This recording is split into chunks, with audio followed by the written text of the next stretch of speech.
నమస్కారం, నా పేరు జీలాసియా. నేను ఏపీఆర్ స్కూల్లో 7వ తరగతి చదువుతున్నాను. ఇప్పుడు నేను కంప్యూటర్ క్లాస్లో ఎక్సెల్ నేర్చుకున్నాను. అది మీకు ఎలా చేయాలో నేర్పించబోతున్నాను. ఫస్ట్ ఆఫ్ ఆల్ నేను మార్క్స్ రెడీ చేసుకున్నాను.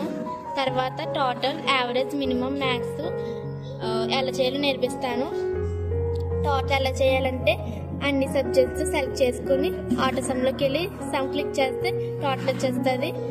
వీటన్నిటికీ కూడా రావాలంటే ఇక బ్లాక్ కలర్ సింబల్ వస్తుంది, దాన్ని డబుల్ క్లిక్ చేస్తే అన్నిలో వచ్చేస్తాయి.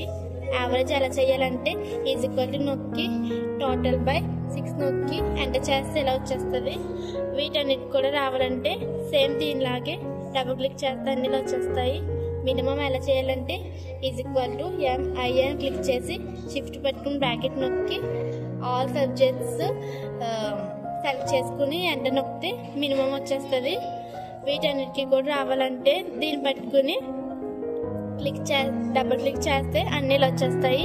మ్యాక్సిమం ఎలా చేయాలంటే ఈజ్ ఈక్వల్ టు నొక్కుని MAX నొక్కి షిఫ్ట్ పట్టుకుని బ్రాకెట్ క్లిక్ చేసి ఆల్ సబ్జెక్ట్ సెలెక్ట్ చేసుకుని ఎంటర్ నొక్కితే మ్యాక్సిమం వచ్చేస్తుంది. దీనిలాగే ఇది కూడా అలా రావాలంటే ఇక దీన్ని పట్టుకుని ఇక్కడ బ్లాక్ కలర్ సింబల్ అనేది వస్తుంది. వచ్చిన తర్వాత డబుల్ క్లిక్ చేస్తే అన్ని ఇలా వచ్చేస్తాయి. Thank you.